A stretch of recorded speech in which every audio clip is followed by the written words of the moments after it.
Bonjour tout le monde. Si vous êtes français, il est important que vous sachiez ce que c'est que la radioactivité. En effet, 80% de l'électricité en France est fabriquée grâce à l'uranium, un élément radioactif. Il est temps de rétablir les vérités au passage. Se faire irradier ne peut pas vous transformer en super-héros ou vous donner des capacités hors du commun. Être irradié peut en revanche corrompre vos gènes et provoquer un cancer. Enchaînons. Si un atome est stable, il ne changera pas. Son noyau restera toujours le même. Un atome instable est potentiellement radioactif, ce qui signifie que le noyau va expulser des particules, des protons et des neutrons, que j'ai déjà mentionné dans mon autre vidéo sur les atomes. On dit alors que l'atome est un radionucléide. L'atome d'uranium est un radionucléide, par exemple. C'est pour ça qu'on l'utilise dans les centrales nucléaires. En effet, le processus de radiation de l'uranium peut générer de la chaleur, pouvant parfois aller jusqu'à 320 degrés. On utilise cette forte chaleur pour faire vaporiser de l'eau et garder sous pression afin d'éviter qu'elle boue. La vapeur, grâce à la pression, fera tourner une turbine qui générera de l'électricité.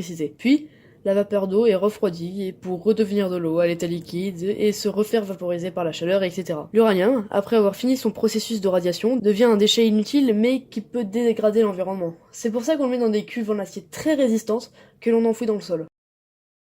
Voilà, j'espère que cette vidéo vous aura appris des trucs sur la radioactivité et comment on fait de l'électricité en France. Sur ce, je vous retrouve pour une prochaine animation, bientôt j'espère. Au revoir.